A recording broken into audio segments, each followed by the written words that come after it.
আমার এই শান্তি হরণ করতে চান, এমন এক শান্তি যা সমঝোতা আনে, পারবেন এর জবাব দিতে? ধন্যবাদ। ভাই একটা সুন্দর প্রশ্ন করলেন। তিনি ডক্টর ম্যাথু, তার একটা ওয়েবসাইট এবং সংস্থা রয়েছে নাম ক্রিয়েশন। তিনি বললেন যে তিনি শান্তি খুঁজে পেয়েছেন, শান্তি লাভের জন্য এখানে এসেছেন। বললেন যীশু খ্রিস্টের মধ্যে শান্তি খুঁজে পেয়েছেন, তার পাপের জন্য তিনি ক্রুশবিদ্ধ হয়ে মারা গেছেন। তিনি ক্রুশবিদ্ধ হয়ে মারা গেছেন, তাই তিনি আমাকে প্রশ্ন করছেন আমি কি আপনার শান্তি হরণ করতে পছন্দ করি? ভাই আমি কখনো আপনার শান্তি নষ্ট করতে চাই না। আমি আপনার মিথ্যে শান্তি নষ্ট করতে চাই এবং আপনাকে সত্যিকারের শান্তি দিতে চাই।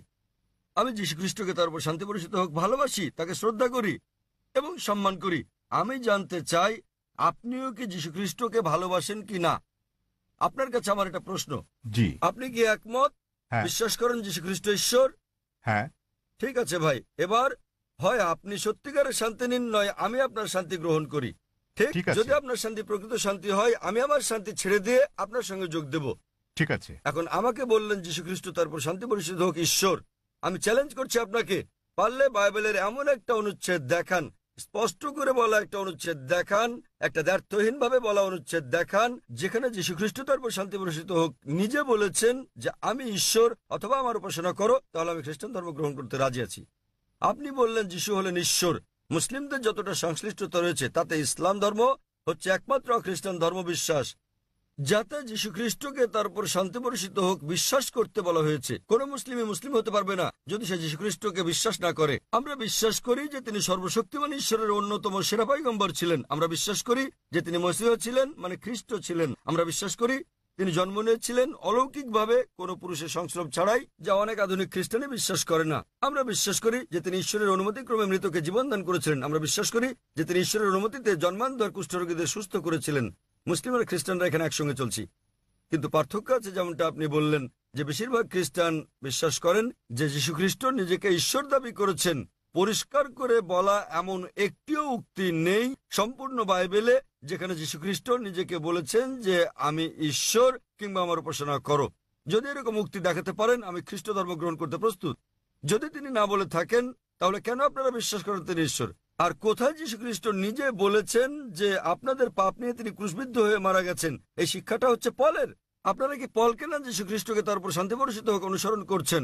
বাইবেলের কোথাও নেই। তাই আমার প্রশ্ন হচ্ছে, যখন যীশু খ্রিস্ট কখনো বলেননি যে তিনি ঈশ্বর, তাকে ভালোবাসবেন, আপনাদের সম্মান করা উচিত।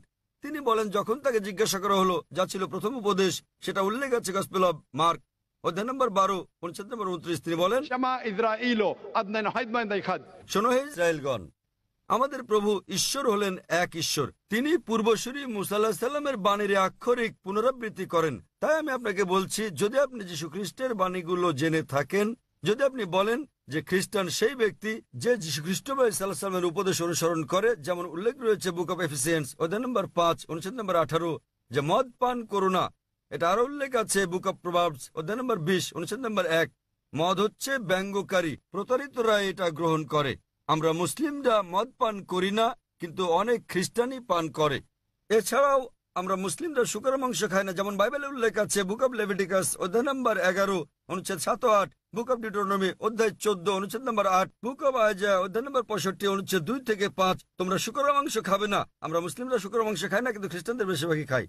যীশু খ্রিস্টকে তার উপর শান্তি বর্ষিত হোক তার জন্মের 8ম দিনে খতনা করা হয়েছিল। এটা আছে গসপেল অব লুক অধ্যায় নম্বর 2 অনুচ্ছেদ নম্বর 21। আমরা মুসলিমরা খতনা করি, কিন্তু বেশিরভাগ খ্রিস্টানই তা করে না। যদি খ্রিস্টান মানে এটা হয় যে ব্যক্তি যীশু খ্রিস্ট সাল্লাল্লাহু সাল্লামের বাণী অনুসরণ করে, তাহলে আমি গর্বের সাথে বলি মুসলিমরা খ্রিস্টানদের চেয়ে অনেক ভালো খ্রিস্টান।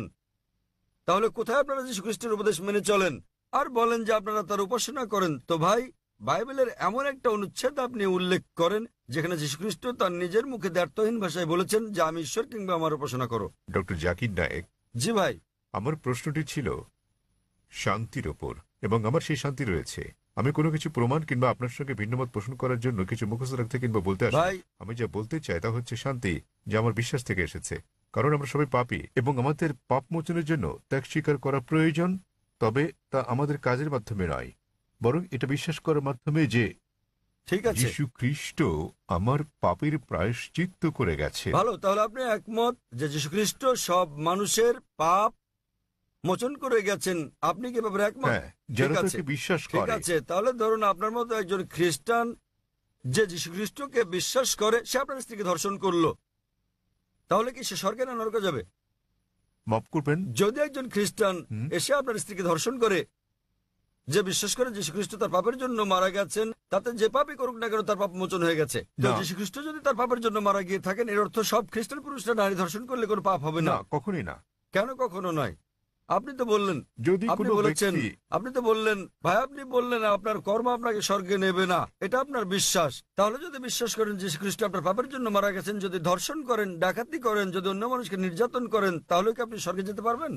সে খ্রিস্টানই নয়, যদি সে এমন কাজ করে, সহজ কিন্তু ব্যাপার। তিনি তো যীশু খ্রিস্টকে বিশ্বাস করেন, এমন খ্রিস্টান অনেককে না। আমি চিনি। এর মানে এটা ভুল ধারণা, ঠিক আছে? বাইবেলে লেখা আছে ঠিক। এমনকি শয়তানরাও যীশু খ্রিস্টকে বিশ্বাস করে, কিন্তু তারা তাকে অনুসরণ করে না। ঠিক, ঠিক আছে, তারা অনুসরণ করে না। আপনি কি যীশু খ্রিস্ট ভাই সাল্লামকে অনুসরণ করেন? জি। আপনার কি খতনা করানো হয়েছে? জি। তাহলে না, আমাকে খতনা করানো তাহলে হয়নি। কেন আপনি যীশু খ্রিস্টকে অনুসরণ করেন না? যীশু খ্রিস্টকে অষ্টম দিনে খতনা করানো হয়েছিল। আপনি একজন ডক্টর, জি। ঠিক? আপনি জানেন খতনা স্বাস্থ্যগত দিক দিয়ে কত সেটা উপকারী। আমার হাতে ছিল না, তাহলে সেটা ছিল কেন আমার আপনি পিতামাতার হাতে। তো এখনো আপনি করতে পারেন, কোনো সমস্যা নেই। অবশ্যই। আপনি চাইলে সাহায্য করবো আমি। 1 নম্বর পয়েন্ট। 2 নম্বরটা হচ্ছে, আপনি কি শুকরের মাংস খান ভাই? না, কেন আপনি শুকরের মাংস খান না? ওল্ড টেস্টামেন্টে তা উল্লেখ আছে ঠিক। এবং ঈশ্বর তা উল্লেখ আপনি কি করেছে। মাদক সেবন করেন? আপনি কি মদ পান করেন? না। ভালো। আপনি কি বিশ্বাস করেন যীশু খ্রিস্ট ঈশ্বর? যিশু ঈশ্বর, যিনি মানুষরূপে পৃথিবীতে এসেছিলেন। কোথায় এটা উল্লেখ আছে বাইবেলের কোন অনুচ্ছেদে আমাকে বলেন? বাইবেলে কোন অনুচ্ছেদে? হ্যাঁ, বাইবেলের কোন অনুচ্ছেদে? কোন অনুচ্ছেদে কোথায় যীশু খ্রিস্ট নিজে বলেছেন যে তিনি ঈশ্বর? ধরেন যদি কেউ আপনাকে ঈশ্বর বলে, আপনি কি বিশ্বাস করবেন আপনি ঈশ্বর? কেউ যদি আমাকে ঈশ্বর বলে, আমি কি তা বিশ্বাস করব? এই বিষয়টা মনে রাখা দরকার। যীশু খ্রিস্ট কখনো নিজেকে ঈশ্বর দাবি করেননি। প্রকৃতপক্ষে আপনি গসপেল অফ ম্যাথিউ অধ্যায় নম্বর 19 অনুচ্ছেদ 16 ও 17 দেখবেন, এক ব্যক্তি যীশু খ্রিস্টের কাছে এসে বলল, ও গুড মাস্টার, কি ভালো কাজ করলে আমি অনন্ত জীবনে প্রবেশ করতে পারবো? তখন যীশু খ্রিস্ট তারপর শান্তি পরিশুদ্ধ হোক বললেন, কেন তুমি আমাকে ভালো বলছো ঈশ্বরকে বাদ দিয়ে? কেন তুমি আমাকে গুড বলছো? একটি মাত্র গুড আছে, আর তা স্বর্গের ঈশ্বর। এবং তুমি যদি অনন্ত জীবন পেতে চাও, তাহলে উপদেশ বাণী মেনে চলো। তিনি কখনোই বলেননি যদি স্বর্গে যেতে চাও তোমরা আমাকে ঈশ্বর বলে বিশ্বাস করো। তিনি কখনো বলেননি যে তোমরা বিশ্বাস করো আমি তোমাদের পাপের জন্য মারা গেছি। তিনি বলেছেন যদি স্বর্গে যেতে চাও তাহলে উপদেশ বাণী মেনে চলো। আর এই উপদেশগুলো কি? ডাকাতি করো না, তোমরা মদ খেও না, প্রতিবেশীর স্ত্রীর প্রতি লালসা করো না। উপদেশ অনুযায়ী কাজ করলে তা তোমাকে স্বর্গে পৌঁছে দেবে।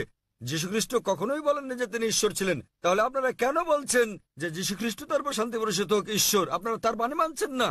আমি বলিনি যে যিশু ঈশ্বর, আমি বলেছি আমার মনে শান্তি আছে এবং এই শান্তি ভাগ করে নিতে চাই। ভাই, অনেক মানুষ আছে, শয়তানের পূজা অর্চনা করার একটা দল আছে, আপনি কি জানেন? আপনি কি এ ব্যাপারে শয়তানের পূজা সচেতন? অর্চনা করার অনেক ঠিক, দল। তাই তারা শয়তানের পূজা করে শান্তি পায়, তবে তা মিথ্যে শান্তি। তাই তো আপনাকে মিথ্যে শান্তি থেকে বের করে নিয়ে এই সত্যিকারের শান্তি দিতে চাই আমি। আপনি যাকে শান্তি বলছেন সেটা প্রকৃত শান্তি নয়। আপনি একটা ভুয়া ঈশ্বরের উপাসনা করছেন। যীশুখ্রিস্ট তারপর শান্তি বর্ষিত হোক কখনো বলেননি তিনি ঈশ্বর। সুতরাং আপনি ভুল ঈশ্বরের উপাসনা করছেন এবং আপনি ভুয়া শান্তিতে আছেন। যেমন কিছু মানুষ শয়তানের পূজা করেও তারা ভাবে যে তারা সঠিক পথে আছে। আমি আপনাকে এই ভুয়া শান্তি থেকে বের করে নিয়ে আসল শান্তির পথে আনতে চাই, কারণ আমি নিজেকে একজন খাঁটি খ্রিস্টান ভাবি। যদি খ্রিস্টান মানে এমন ব্যক্তি হয় যিনি যীশু খ্রিস্ট বা ঈসা আলাইহিস সালামের বাণী মেনে চলেন, তাহলে আমি খ্রিস্টানদের চেয়ে বড় খ্রিস্টান। আপনি কি জানেন যীশু খ্রিস্ট তারপর শান্তি বর্ষিত হোক বলেন, গসপেল অফ জন অধ্যায় নম্বর 16 অনুচ্ছেদ 12 থেকে 14, তোমাদেরকে আমার অনেক কিছু বলার আছে, কিন্তু তোমরা এখন তা সহ্য করতে পারবে না। যখন সত্যের আত্মা আসবেন তিনি তোমাদের সত্যের দিকে নিয়ে যাবেন। তিনি তোমাদেরকে ভবিষ্যতে নিদর্শন দেখাবেন, আমাকে গৌরবান্বিত করবেন। যীশু খ্রিস্টের পর কোন নবী ঈসা আলাইহিস সালামকে যীশু খ্রিস্টকে গৌরবান্বিত করেছেন? তিনি নবী মুহাম্মদ সাল্লাল্লাহু আলাইহি সাল্লাম। তাহলে নবী মুহাম্মদের আগমনের পূর্বাভাস, ভবিষ্যৎবাণী রয়েছে বাইবেলে। এমন অনেক উদ্ধৃতি রয়েছে। আপনার কাছে প্রশ্ন, কেন যীশু খ্রিস্ট বা ঈসা আলাইহিস সালামের নির্দেশগুলো মানেন না এবং কেন নবী মুহাম্মদ সাল্লাল্লাহু আলাইহি সাল্লামকে অনুসরণ করেন না? তাহলে আপনি কেমন খ্রিস্টান?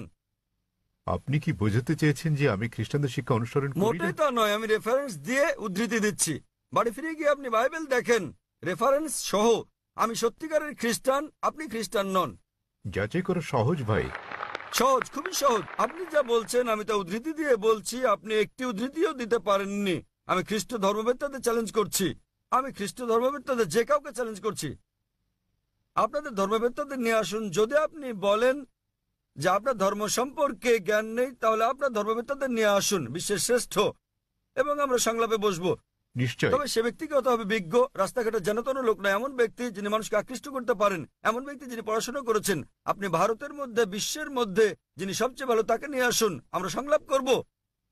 জি এবং স্যার। আপনি তাকে প্রশ্ন করতে পারেন, আমি যে সব প্রশ্ন করছি সেগুলো তাকে জিজ্ঞেস করুন যে বাইবেলের কোথায় উল্লেখ করা আছে কোন দ্ব্যর্থহীন উক্তি যেখানে যীশু খ্রিস্ট বা ঈসা আলাইহিস সালাম নিজে বলেছেন যে আমি ঈশ্বর অথবা আমার উপাসনা করো। আমি জাকির নায়েক অবিলম্বে আপনার এই কথা মেনে নেব। আপনি যদি বাইবেলের যে কোনো সংস্করণ থেকে দেখাতে পারেন কোন দ্ব্যর্থহীন উক্তি, কোন সুস্পষ্ট উক্তি যেখানে যীশু খ্রিস্ট বা ঈসা আলাইহিস সালাম নিজে বলেছেন যে আমি ঈশ্বর কিংবা আমার উপাসনা করো, তাহলে আমি তাকে ঈশ্বর মানব। তবে এমন একটি উক্তি নেই। সুতরাং আপনারা যা করছেন তা হচ্ছে যীশু খ্রিস্টের উপদেশগুলো আপনারা অনুসরণ করছেন না। এটা হচ্ছে চার্চের শিক্ষা, যীশু খ্রিস্টের তার উপর শান্তি বর্ষিত হোক নয়। তাই আমি আপনাকে অনুরোধ করি ভাই, দয়া করে মিথ্যা শান্তি ত্যাগ করুন এবং সত্যিকারের শান্তি গ্রহণ করুন। সত্যিকারের শান্তি হচ্ছে ঈশ্বরের কাছে আত্মসমর্পণ করা, সেই ঈশ্বর যিনি যীশু খ্রিস্ট বা ঈসা আলাইহিস সালামকে সৃষ্টি করেছেন, কোন ভুয়া দেবতা নয়। যীশু খ্রিস্ট বা ঈসা আলাইহিস সালাম ঈশ্বরের একজন পয়গম্বর ছিলেন, ঈশ্বর ছিলেন না। আশা করি উত্তরটা পেয়েছেন। শুভ সন্ধ্যা স্যার, আমার নাম সিমি। আমার প্রশ্ন, ইসলামে কেন নারীদেরকে তাদের স্বামীকে তালাক দেওয়ার অনুমতি দেয়া হয়নি? বোন প্রশ্ন করলেন যে কেন নারীদেরকে স্বামীকে তালাকের অনুমতি দেওয়া হয়নি। তালাক প্রসঙ্গে বলতে গেলে বোন, বিস্তৃতভাবে আপনি তালাককে 5 ক্যাটাগরিতে ভাগ করতে পারেন। একটা হচ্ছে স্বামী এবং স্ত্রীর পারস্পরিক সম্মতিতে, এটা প্রথম ক্যাটাগরি। দ্বিতীয় ক্যাটাগরি স্বামীর ইচ্ছায় একতরফাভাবে।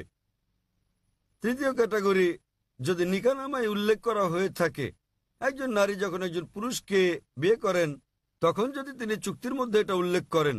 কোরআনে কর্তৃত্ব পুরুষকে কেন দেওয়া হয়েছে এ ব্যাপারে আমি পরে আলোচনা করব। তবে নিকাহনামায় যেহেতু বিয়ে হচ্ছে একটা বৈবাহিক চুক্তি, একজন নারী যে কোনো শর্ত জুড়ে দিতে পারেন, এ ব্যাপারে নিষেধ নেই কোরআনে। এই শর্তও দিতে পারেন যে আমি চাই না আমার স্বামী দ্বিতীয় স্ত্রী গ্রহণ করুক, কেননা একজনের বেশি স্ত্রী গ্রহণ ইসলামে আবশ্যকীয় নয়। এতে রাজি থাকলে বিয়ে হবে, না হলে হবে না। মহিলা অন্য একজন পুরুষ, পুরুষ অন্য একজন নারী খুঁজে নেবে। নারী এই শর্ত দিতে পারেন যে যতদিন আমি জীবিত আছি ততদিন তুমি দ্বিতীয় স্ত্রী গ্রহণ করো, আমি চাই না সেটা। কিন্তু আপনি কোরআন পরিপন্থী কোনো শর্ত দিতে পারবেন না। আপনি এমন শর্ত দিতে পারবেন না যে আমি চাই না তুমি নামাজ আদায় করো, কারণ নামাজ আদায় করাটা হচ্ছে অবশ্যই কর্তব্য। আপনি এমন শর্ত দিতে পারেন না যে ঐচ্ছিক। অনুরূপভাবে নারী এমন শর্ত দিতে পারেন যে আমার একতরফা তালাক দেওয়ার এখতিয়ার থাকবে। একে বলে তালাকে তাবভিজ অথবা ইসমা। তৃতীয় ক্যাটাগরি। চতুর্থ ক্যাটাগরি হচ্ছে তিনি শর্তের মধ্যে উল্লেখ করেন নাই, কিন্তু এখন তিনি তালাক চান। এক্ষেত্রে তিনি স্বামীকে তালাকের জন্য অনুরোধ করতে পারেন, আমি তোমার সঙ্গে থাকতে চাই না। স্বামীর কাছে তালাকের অনুরোধ জানালে একে বলে খুলা। এবং পঞ্চম ক্যাটাগরি, যদি স্বামী রাজি না হয়, স্বামী তার সঙ্গে দুর্ব্যবহার করে, সেক্ষেত্রে তিনি কাজীর কাছে যেতে পারেন, বিচারকের কাছে যেতে পারেন এবং তিনি নিকাহে ফাস্ক বা বিবাহ বাতিল করতে পারেন। স্বামী খারাপ ব্যবহার করলে, স্ত্রীর অধিকার না দিলে তিনি বিচারকের কাছে যেতে পারবেন, বিবাহ বাতিল করতে পারবেন।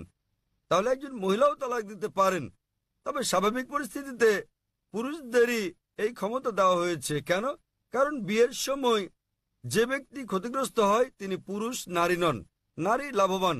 যদি আপনি আমার কথা শুনে থাকেন, গত শনিবারে ইসলামে নারীর অধিকার, অধীনতা না সুরক্ষা এ ব্যাপারে আমি সেখানে বলেছি যে বিয়ের সময় নারীদের প্রাপ্তিযোগ ঘটে। কোরআনে বলা হয়েছে সূরা নিসা অধ্যায় 4 আয়াত নম্বর 4 যে নারীদেরকে দিয়ে দাও বিবাহের সময় বৈবাহিক পুরস্কার, মোহর। বিয়ের সময় স্বামী স্ত্রীকে দিয়ে থাকে নির্দিষ্ট পরিমাণ অর্থ মোহর। মোহর যে কোনো পরিমাণ হতে পারে। তাহলে ভাবুন, নারীর বিয়ের আগে এটা পুরুষের কর্তব্য, অর্থাৎ পিতা এবং ভাইয়ের কর্তব্য। বিয়ের পর এই দায়িত্ব তার স্বামীর, আর ছেলের তার অন্ন, বস্ত্র, বাসস্থান সহ সব আর্থিক বিষয়গুলো দেখা। যদি তালাক হয়ে যায় তাহলে তার দেখাশোনার দায়িত্ব হচ্ছে পিতামাতার। পিতামাতা না থাকলে সমাজের দায়িত্ব তার দেখাশোনা করা। সমাজ না করলে ইসলামী রাষ্ট্রের দায়িত্ব তার দেখভাল করা। তাই সে আর্থিক দিক থেকে নিরাপদ। যদি তালাক হয়ে যায়, পুরুষ তালাক দেয়, তো তার মোহর লস। কিন্তু নারীর প্রাপ্তিযোগ আছে। এখন তার বিয়ের সম্ভাবনা রয়েছে। আবার বিয়ে করলে সে নতুন মোহর পায়। আর পুরুষ যদি আরেকজন নারীকে বিয়ে করতে যায়, নতুন করে মোহর দিতে হবে। যদি পুরুষ কর্তৃক নারীকে দেওয়া হয় তাহলে বিয়ের পর সে তালাক দিয়ে অর্থ উপার্জন করতে থাকবে। তাতে ক্ষতিগ্রস্ত কে? পুরুষ। সুতরাং সর্বশক্তিমান আল্লাহ অন্যভাবে পুরুষের মর্যাদা রক্ষা করে থাকেন। অন্যথায় ইসলামে পুরুষের অধিকার শীর্ষক লেকচার দিতে হবে। কারণ তালাক হলে পুরুষ নারীর চেয়ে আর্থিক ও অন্যান্য দিক দিয়ে বেশি ক্ষতিগ্রস্ত হয়। নারী নিরাপত্তা পায় পরিবার থেকে, সমাজ থেকে, রাষ্ট্রের কাছে, পুরুষ তা পায় না। তাই এইসব কারণে আল্লাহ সর্বশক্তিমান ঈশ্বর পুরুষকে নিরাপত্তা দিয়েছেন। তথাপিও নারী চাইলে বৈবাহিক চুক্তিতে উল্লেখ করলে সে নিজেও তালাক দিতে পারবে, অথবা সে তালাক দেওয়ার জন্য স্বামীকে অনুরোধ করতে পারে, যাকে বলে খুলা, অথবা স্বামী খারাপ ব্যবহার করলে বিচারকের কাছে যেতে পারে এবং বিবাহ বাতিল করে দিতে পারে, যাকে বলে নিকাহে ফাস্ক। আশা করি উত্তরটা পেয়েছেন। জি, আপনাকে ধন্যবাদ। হ্যাঁ, পিছনের দিকের বাইক থেকে আপনি বলুন। আমি মিসেস পল। আমি হাইকোর্টের একজন উকিল। আমি হিন্দু, বিয়ে হয়েছে খ্রিস্টানের সঙ্গে। আমার মনে এই প্রশ্নটি এসেছে মানুষ হত্যার ব্যাপারে ডাক্তার সাহেবের চিন্তাভাবনা এবং ইসলামের শিক্ষার কথা শোনার পর। যদি হত্যা করা ইসলামে কঠোরভাবে নিষিদ্ধ হয়, তাহলে কেন মুসলমানদের আধ্যাত্মিক নেতারা জিহাদের নামে যে হত্যাকাণ্ড চলছে তার প্রকাশ্য সমালোচনা ও বিরোধিতা করছেন না?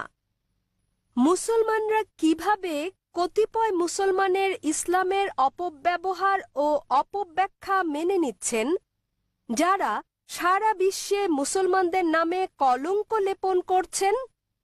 বোন সুন্দর একটা প্রশ্ন করলেন। বললেন যে তিনি ইসলামের শিক্ষা থেকে অনুপ্রাণিত হয়েছেন, ইসলাম নিরপরাধ মানুষ হত্যার বিপক্ষে, কিন্তু তবুও কেন সব মুসলিম নেতারা একত্রিত হয়ে এর নিন্দা করে না যেসব হত্যাকাণ্ড চলছে জিহাদের নামে, এবং এ ধরনের কিছু কুলাঙ্গারের কারণে ইসলাম কলুষিত হচ্ছে? বোন, বিস্তারিত জবাবের জন্য আপনাকে 1 বছর আগে 2008 সালের নভেম্বরে বিগত শান্তি সম্মেলনে আমার আলোচনার শেষ দিকের কথাগুলো শুনতে হবে। দ্বিতীয় আন্তর্জাতিক শান্তি সম্মেলনে আমার শেষ বক্তব্যটার বিষয় ছিল মিডিয়া এবং ইসলাম, যুদ্ধ না শান্তি। প্রধানত যারা দোষী তারা হচ্ছে মিডিয়া। মিডিয়ায় কোনো সম্প্রদায়ের কুলাঙ্গারদের খুঁজে বের করে এবং তাদেরকে এমনভাবে তুলে ধরে যেন তারাই হচ্ছে অনুসরণীয় মুসলিম। এটাই হচ্ছে মিডিয়া। তাই মিডিয়ায় যে আপনারা দেখছেন সেগুলো ঘটনার বাস্তব চিত্র নয়। কোরআনে পরিষ্কারভাবে বলা হয়েছে, সূরা মাইদা অধ্যায় 5 আয়াত 32, যে যদি কেউ কোনো মানুষকে হত্যা করে, হোক মুসলিম বা অমুসলিম, সেটা যদি হত্যার অপরাধ বা দেশে বিশৃঙ্খলা সৃষ্টির অপরাধে না হয়, তাহলে সে যেন সমগ্র মানবজাতিকে হত্যা করলো। এবং যদি কেউ কোনো মানুষের জীবন রক্ষা করে, তাহলে সে যেন পুরো মানবজাতিকে রক্ষা করলো। সুতরাং কোনো নিরপরাধ মানুষকে হত্যা করা হচ্ছে পাপ ইসলামে। এটা কেবল পাপই না, এটা সমগ্র মানবজাতিকে হত্যা করার মতো পাপ। তাই যারা হত্যাকাণ্ড ঘটায়, বিভিন্ন ঘটনা ঘটে, রাস্তা দিয়ে চলার সময় বোমা বিস্ফোরণ ঘটে ইত্যাদি, নিরপরাধ মানুষকে হত্যা করা সম্পূর্ণ নিষিদ্ধ। এটা অত্যন্ত পরিষ্কার। এবং যখন আমি গিয়েছিলাম ইউএসএ, যখন গিয়েছিলাম ইউকে, যে মুসলিম সংগঠনগুলো রয়েছে তারা নিন্দা জানিয়েছে। আপনারা জানেন লন্ডনে পাতাল রেল স্টেশনে বোমা বিস্ফোরণ ঘটেছিল, আমরা তার নিন্দা জানিয়েছি। আমি ইউএসএ গিয়েছি, দেখেছি যে মুসলিম সংগঠন 9/11-এর ঘটনা নিন্দা জানিয়েছে। আমি তাদের সঙ্গে একমত, তাদের সঙ্গে আমি একমত। 9/11-এ যে ঘটেছিল, কয়েক হাজার মানুষ নিহত হয়েছিল, এটা নিন্দনীয় কাজ। কে এটা করেছে আমি জানি না, আমি বলছি না যে মুসলিমরা করেছে। এটা হচ্ছে মিডিয়া, তারা বলছে কোনো প্রমাণ নেই, কোনো প্রমাণ নেই। কিন্তু যে করুক না কেন, ইন্টারনেটে ঢুকলে আপনি দেখবেন অনেক প্রামাণ্য চিত্র আছে যাতে দেখানো হয়েছে যে এটা সরকারের কাজ, অভ্যন্তরীণ ষড়যন্ত্র। জর্জ বুশ করেছে, এটা আমি জানি না কে করেছে। তবে যেই করুক, 9/11-এর টুইন টাওয়ারে বোমা হামলার ঘটনায় হাজার হাজার নিরপরাধ মানুষ হত্যা করা, এটা নিন্দনীয়। 50 জনের বেশি মানুষ মারা গেছে লন্ডনের পাতাল রেল বোমা হামলার ঘটনায়, সেটাও নিন্দনীয়। 2 বছর আগে জুলাই মাসে বোম্বেতে ট্রেনে যে বোমা হামলার ঘটনা ঘটে, সেখানে 100-রও বেশি মানুষ নিহত হয়, এটাও নিন্দনীয়। কিন্তু এখানেই থামলে চলবে না। একইভাবে আমি আফগানিস্তানে হাজার হাজার মানুষ হত্যারও নিন্দা জানাই, নিন্দা করি। ইরাকে হাজার হাজার মানুষ হত্যার, ফিলিস্তিনে হাজার হাজার মানুষ হত্যারও নিন্দা করি। আমি একে শ্বেত সন্ত্রাসবাদ বলি। আপনারা জানেন তারা কি করছে? তারা ক্ষেপণাস্ত্র পাঠাচ্ছে, তারা পাঠাচ্ছে বোমা। আপনারা জানেন ফিলিস্তিনিরা তারা লড়াই করছে ইটপাটকেল দিয়ে, আর তাদেরকে বলা হচ্ছে সন্ত্রাসী। আপনারা জানেন আমেরিকা বোমা পাঠাচ্ছে, প্যাট্রিয়ট ক্ষেপণাস্ত্র, গুচ্ছ বোমা পাঠাচ্ছে। এই গুচ্ছ বোমা যখন কোথাও পড়ে, তখন এটা অনেকগুলো বোমায় বিভক্ত হয়। এভাবে হাজার হাজার আফগানকে হত্যা করা হচ্ছে। কিন্তু কেন? এটা কাপুরুষোচিত কাজ। সেজন্য সমাপনী বক্তৃতায় আমি বলেছিলাম গত কয়েক শতাব্দীর সবচেয়ে বড় সন্ত্রাসী জর্জ বুশ। 1 নাম্বার। জর্জ বুশের মতো এত মানুষ আর কেউ হত্যা করেনি। এখন তিনি আর ক্ষমতায় নেই। ইরাকে তিনি ওষুধের ওপর নিষেধাজ্ঞা আরোপ করেন এবং জর্জ বুশের কারণে ইরাকের 5 লাখ শিশু নিহত হয়। আমরা ভালো করে জানি এমনকি যদি একমত হয়ে যায় সেখানে একজন লোক লুকিয়ে আছে, এই লোকটি যে বিন লাদেন তার তো কোনো প্রমাণ নেই। যদি তিনি লুকিয়েও থাকেন, ভাবুন সেক্ষেত্রে আপনি একজন মানুষের জন্য হাজার হাজার মানুষকে হত্যা করছেন। এটা দুঃখজনক। আমরা দেখতে পাচ্ছি যে এটা মিডিয়া তুলে ধরছে। মিডিয়া যা তুলে ধরছে তা হচ্ছে মুসলিমরা এই কাজ করেছে। আমি জানি বোন, কুলাঙ্গার আছে, আমাদের সম্প্রদায়ে কুলাঙ্গার আছে, সব সম্প্রদায় তো কুলাঙ্গার রয়েছে। ভারতীয় মিডিয়া কাশ্মীর নিয়ে কথা বলে, কতবার বলেছে আসাম নিয়ে, নকশাল মাওবাদীদের নিয়ে। আপনি জানেন ভারতের জন্য সবচেয়ে বড় হুমকি হচ্ছে মাওবাদীরা। তারা কি করছে? তারা থানায় বোম মারছে, তারা পুলিশ হত্যা করছে। ভারতের বেশিরভাগ হত্যাকাণ্ডই ঘটায় মাওবাদীরা, কমিউনিস্টরা, এলটিটি, হিন্দুরা। কিন্তু কে তাদেরকে বলছে হিন্দু সন্ত্রাসী? আপনি আসামে গেলে দেখবেন খ্রিস্টান সন্ত্রাসী। হিন্দুরা যখন সন্ত্রাস করে তখন আপনারা বলেন এলটিটিই, লিবারেশন তামিল টাইগার্স ইলম। আপনি যুক্তরাজ্যে গেলে দেখবেন আইআরএ, আইরিশ রিপাবলিকান আর্মি, তারা ক্যাথলিক। প্রোটেস্ট্যান্ট আর ক্যাথলিকদের মধ্যে বিস্তর তফাৎ রয়েছে। কেউ তাদেরকে ক্যাথলিক সন্ত্রাসী বলছে না কেন? তাহলে আমরা কি দেখছি? কোন ধর্ম নিরপরাধ মানুষকে হত্যা করতে শেখায় না, কিন্তু মুসলিমদের চেয়ে অমুসলিমরাই বেশি নিরপরাধ মানুষকে হত্যা করছে। তথাকথিত মুসলমান যারা নিরপরাধ মানুষকে হত্যা করে তারা আসলে মুসলিম নয়, তারা কোরআন এবং নবীর শিক্ষা অনুসরণ করে না। কিন্তু মিডিয়া কি করছে? তারা এইসব কুলাঙ্গারদের খুঁজে বের করে তাদেরকে অনুসরণীয় মুসলিম হিসেবে তুলে ধরছে। তাই প্রথমে দোষ দিতে হবে মিডিয়াকে। মিডিয়া বানাতে পারে কালোকে সাদা, দিনকে রাত, হিরোকে ভিলেন, ভিলেনকে হিরো। আপনি আমার লেকচার শুনতে পারেন সন্ত্রাস কি মুসলিমদের একচেটিয়া, তাহলে বিস্তারিত জানতে পারবেন ইনশাআল্লাহ। ধন্যবাদ। শুভ সন্ধ্যা স্যার। Good evening. আমার নাম রাহুল গাওকার এবং আমি একজন ছাত্র।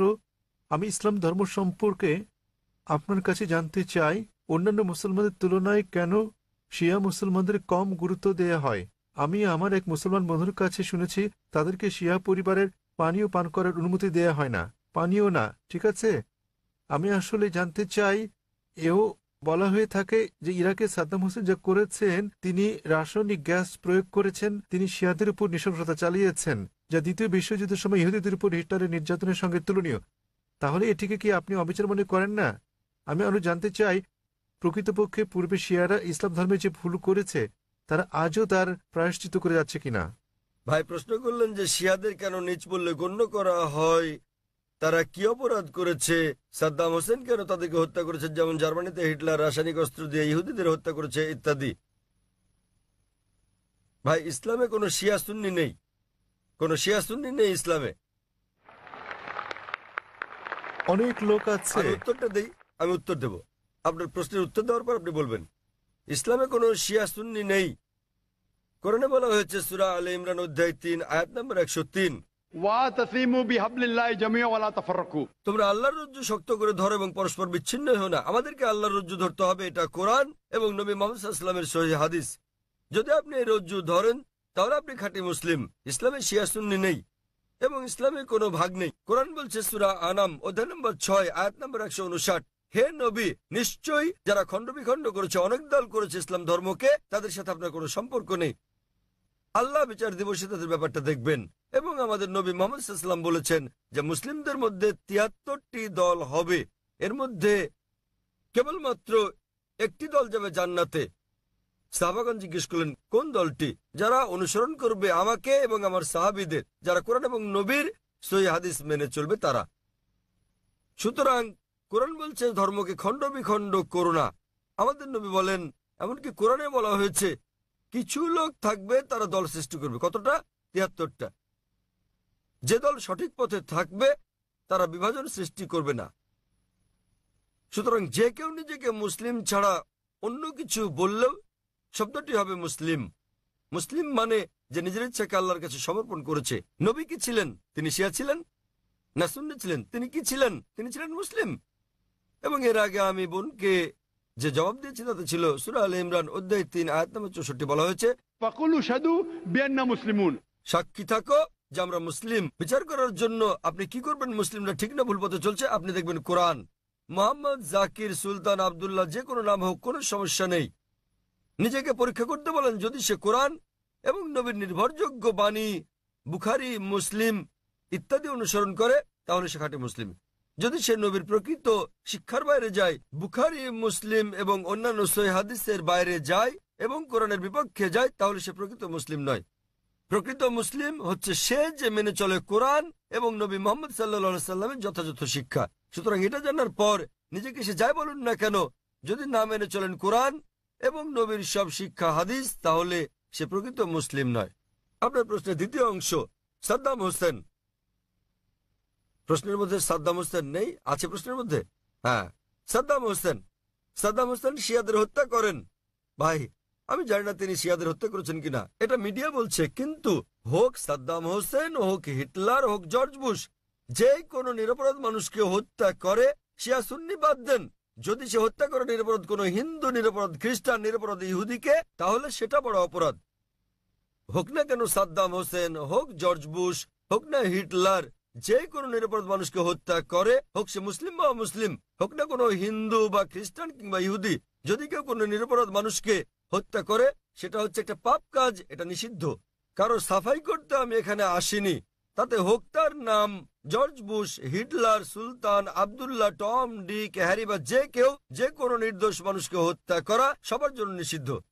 আশা করি উত্তরটা পেয়েছেন। স্যার, তার মানে আপনি বলতে চান আমাদের শিয়া সুন্নি কিংবা বহুরি মুসলিমে বিশ্বাস করা উচিত আমি নয়, তা স্যার? বলছি না।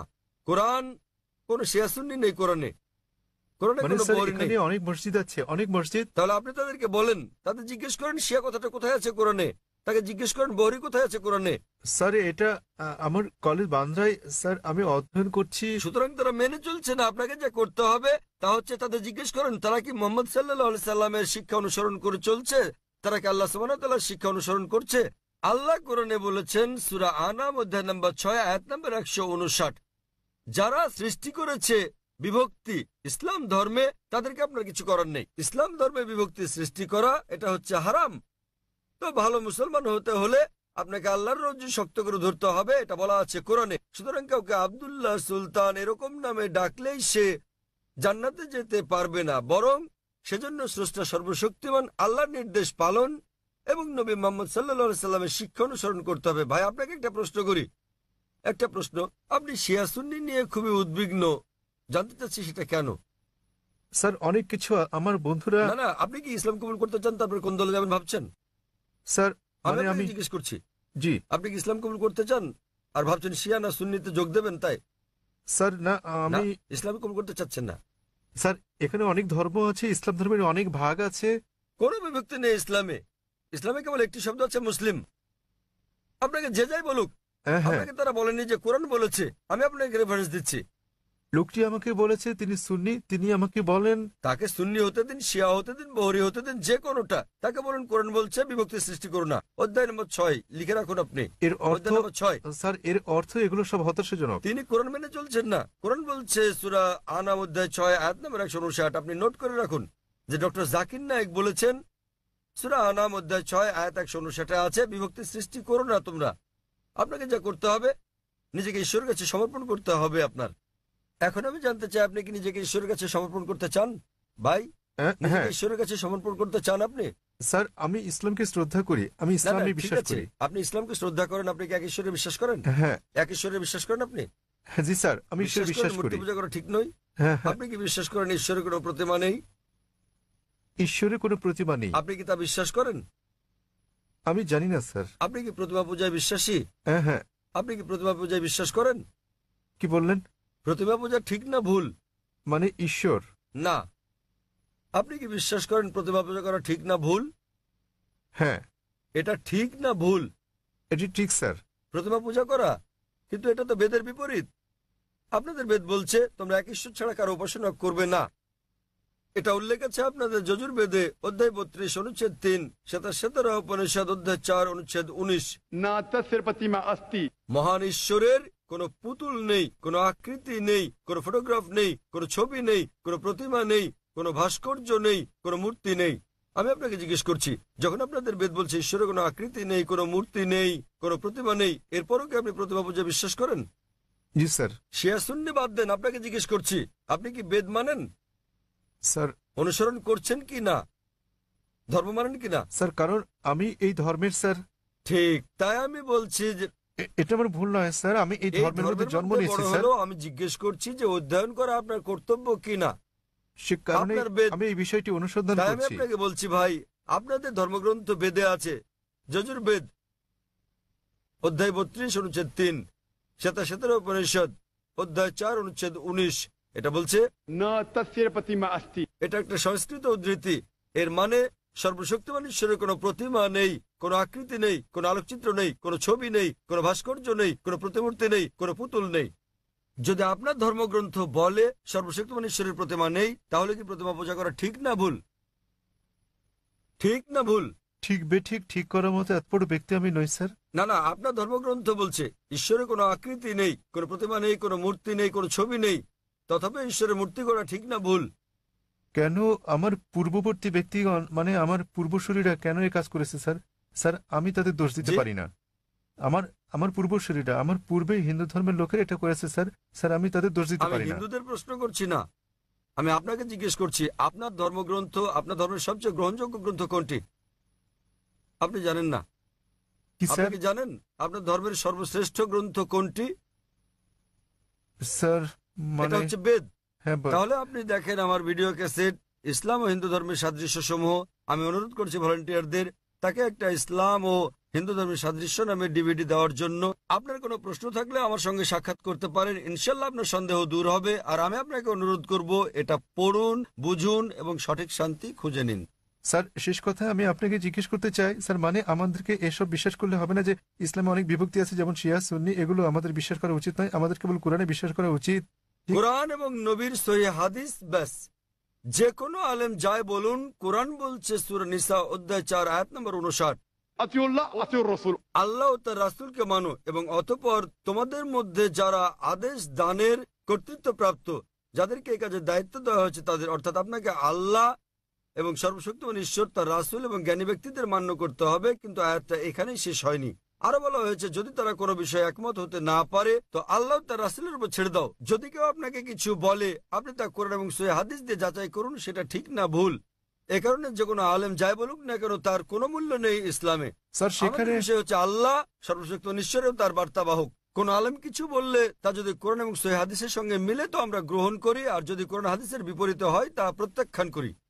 স্যার কোন ব্যক্তি নিজেকে মুসলিম বলে দাবি করলে আপনি তাকে বলবেন कुल हाथु बुरहानकुम প্রমাণ দাও इन कुंतुम सादिकिन। যদি সত্যবাদী হও। সে কারণেই যখন আমি প্রশ্নের উত্তর দেই আমি কোরআন এবং সহিহ হাদিসের রেফারেন্স দেই। যা আমি বলছি, যা ডক্টর জাকির নায়েক বলছেন, তা কিছুই নয় ইসলামে, কোনোই মূল্য নেই তার। আমি যা বলি ইসলামে তার মূল্য হচ্ছে শূন্য।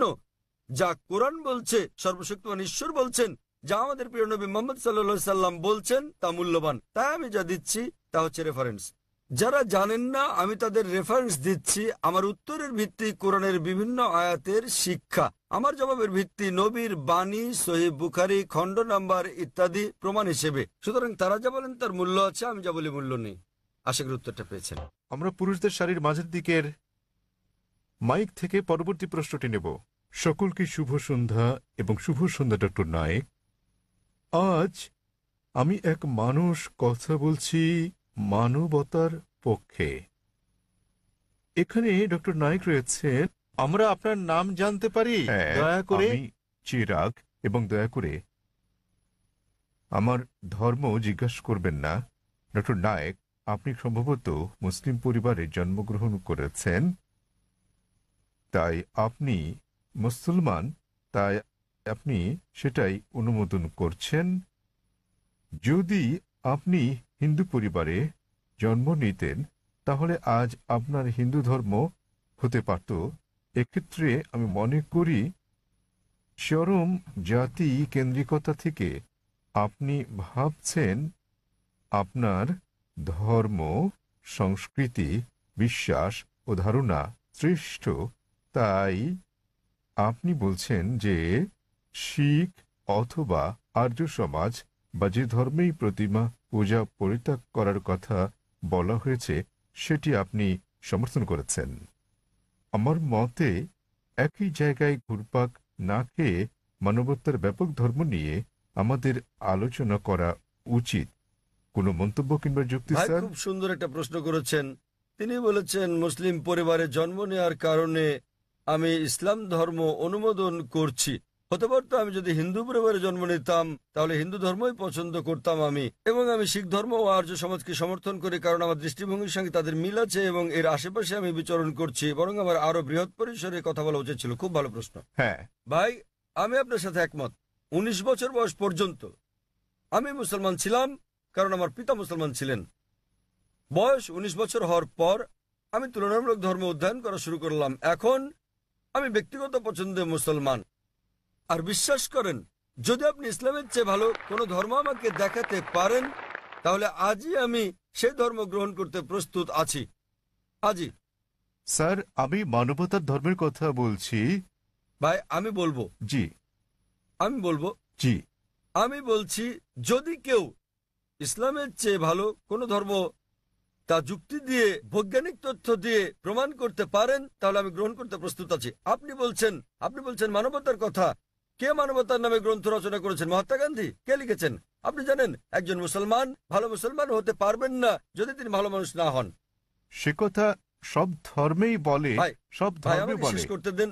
জি স্যার, আপনি এখানে আমার জবাব শোনার জন্য এসেছেন নাকি আপনার মত জানাতে এসেছেন? আমি একটি সুস্থ আলোচনা চাই এবং যৌতুক ভাই, সিদ্ধান্তে পৌঁছাতে চাই। এটা কোনো বিতর্ক প্রতিযোগিতা নয়। হ্যাঁ, একেবারে না, আমি তাহলে আমার কখনো উত্তর বলিনি। শুনুন, উত্তর শোনার পর আপনি মন্তব্য করতে পারেন। ও, ঠিক আছে। আমাকে শেষ করতে দিন। আপনি কথা যোগ করছেন, তার মানে আমার উত্তর আপনি শুনছেন। চালিয়ে যান। শুনুন মনোযোগ দিয়ে। জি, আপনার মনের মধ্যে মহাভারতের কাহিনী চলছে, কি করে শুনবেন? দয়া করে যখন চালিয়ে যান। আপনি আপনার প্রশ্নের সময় কি আমি আপনাকে বাধা দিয়েছিলাম? দয়া করে চালিয়ে যান। আমি কি বাধা দিয়েছি? আপনি বাধা দেননি, দয়া করে চালিয়ে যান। সবকিছু লেখা আছে, প্রশ্ন করতে আসছেন, আমি কিভাবে আমি বলেছি। আমি জবাব দিচ্ছি, শুনুন। হ্যাঁ, তাতে এটা কি? আমার জবাব। তাহলে কেন আপনি মন্তব্য করছেন? দয়া করে বলুন স্যার, দয়া করে বোঝার চেষ্টা করুন, আমাকে আপনার উত্তর বলুন। আমার উত্তর শুনলে আপনি বুঝতে পারবেন, অন্যথায় লাখ লাখ মানুষ বুঝলেও আপনি একই প্রশ্নই করে যাবেন। আমি একজন চিকিৎসক। এক ব্যক্তি একা দুটো বিষয়ের প্রতি মনোযোগ দিতে পারে না। উত্তর শুনুন, উত্তর দেওয়া হলে আর সমস্যা থাকবে না। তাহলে আপনাকে বুঝতে হবে, আপনি মানবতার কথা বলছেন। আপনি প্রথমেই বলেছেন আমার ধর্ম জানতে চাইবেন না, পরে আপনি বলছেন আমি মানবতার পক্ষে। সর্বপ্রথম আপনি আপনার দৃষ্টিভঙ্গি শনাক্ত করতে লজ্জিত, তারপর আপনি মানবতার কথা বলছেন। আমি আপনার কাছে জানতে চাই, মানবতা নামের বইটি কে লিখেছেন? এরকম কোনো বই আছে কি? মানবতার কোনো দিক নির্দেশনা আছে? আমি আপনাকে বলছি, ভালো মানুষ না হয়ে একজন মুসলমান ভালো মুসলমান হতেই পারে না। সব ধর্ম বলে না। আমি বলার জন্য দুঃখিত যে আপনি অন্যান্য ধর্মগ্রন্থ অধ্যয়ন করেননি। আমি আপনাকে বলতে পারি, আমি উদ্ধৃতি দিতে পারি বেদ থেকে, অন্য হিন্দু ধর্মগ্রন্থ থেকে, বাইবেল থেকে উদ্ধৃতি দিতে পারি যেগুলো মানবতার বিরুদ্ধে যায়। আমি অন্য ধর্মের সমালোচনা করতে আসিনি।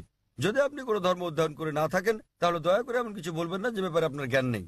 কোরআনে বলা হয়েছে, ফাসআলু আহলে যিকরি ইন কুনতুম লা তা'লামুন। সূরা নাহল অধ্যায় 16 আয়াত নম্বর 43, সূরা আম্বিয়া অধ্যায় 21 আয়াত নম্বর 7। আপনি তুলনামূলক ধর্ম বিষয়ের ছাত্র নন, তাই না জেনে কোনো মন্তব্য করবেন না। আমি বাইবেল থেকে উদ্ধৃতি দিতে পারি যা মানবতার বিরুদ্ধে। আমি আপনাকে চ্যালেঞ্জ করছি, কোরআন থেকে এমন একটা আয়াত বের করেন, নবী মুহাম্মদ সাল্লাল্লাহু আলাইহি সাল্লামের এমন কোন বাণী বের করেন যা মানবতার বিরুদ্ধে যায়। সুতরাং এমন কথা বলবেন না সব ধর্মে বলা হয়েছে। দুঃখিত, আপনার জানাশোনা বড়ই দুর্বল। আমি আপনাকে যা বলার চেষ্টা করছি, মানবতা মানে ঠিক আছে, আপনি কেবল স্ট্যান্ডার্ড 2-3 আছেন।